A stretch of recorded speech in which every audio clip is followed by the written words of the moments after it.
تو جدا آیکیوت پایینه یا تفریحی کسخلی؟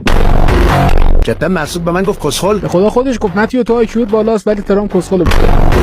پس اینا میخوان امتیازات زیادی بدن. فکر کنم منظورش همینه. برو بگو قبوله. قبوله. چی قبوله؟ امتیازات زیاد. ملانیا، ایوانکا، مامانه. چی میگی بی‌شرف؟ به من گفت بی شرف. به خدا. بگو ما تدارکات حمله نظامی رو انجام میدیم یا آماران در بیار ببین چند نفر سرباز دارن. بگو ما 150 نفریم. 150 تا. 1000 نه بابا 150 نفرن کلا. میتره کنی بهشون که. زشته ها. آره راست میگی. ضعیف کشی تو مرام ما نیست. قرمه سبزی رو میگیرم مکدونالد رو میدم. مکدونالد و کوکاکولا رو میگیرم به جاش آش رشته و زمزمو میدم. آقای نامردیه. تازه میخوایم ایتا رو بدین تلگرامو بگیریم. بابا این دیگه خیلی نامردیه مسعود. همینه که هست.